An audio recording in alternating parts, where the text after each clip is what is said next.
Why didn't they shoot him in the legs? Why did they pull their guns? Couldn't they have used tasers? Why did he have to die? Couldn't they have called in a negotiator?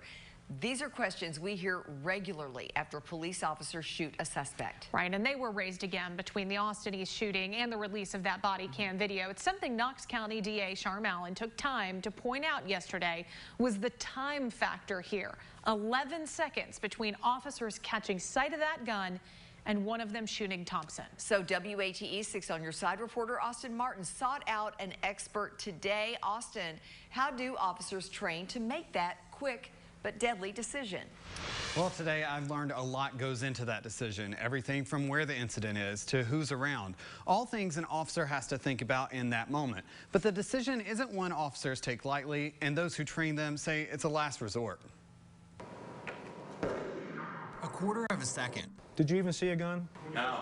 That's how quickly things can change. Jeff Lindsay was an FBI agent for nearly 3 decades, but for the last 5 years, he's made his priority training and retraining officers from across Tennessee. As a responding officer, you have to have that mindset of flexibility. Flexibility and making split-second decisions, all in a day's work for police, but it took weeks, months, and even years to get there. But a standardization across the country and preparing officers for those multiple dimensions that they're going to come into contact with whenever they go to a scene. That's where this thing comes into play. Hey, come here. This is one of the few in the state giving officers real-time training in a variety of situations.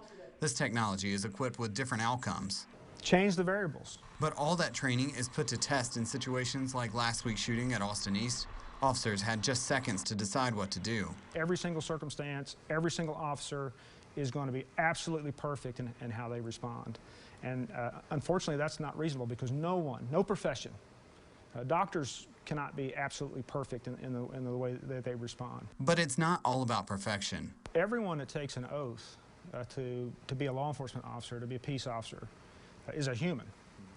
They have families, they have friends, they have emotions, like everyone that they encounter. They're human beings. It's about keeping themselves and their community safe. Every time an officer uses force, it needs to be scrutinized.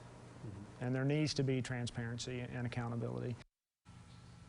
Now, Lindsay says every situation is different, and sometimes there's not one perfect outcome, but officers are trained to make the best decision at a given time for everyone involved. Austin, thank you. And we should point out that Officer Jonathan Clabo is the only officer who fired his gun on that day 10 days ago. District Attorney General Sharm Allen says that is based on the evidence, and she thinks it's reasonable to believe that officer did indeed fear for his life. And now we look back at all their records. Nothing stood out to us, though. This is their employment records, including their disciplinary records. Nothing stood out to us from Clabo's file, and only one of the 4 had a use of force issue noted. It was a reprimand for Officer Brian Baldwin back in 2007.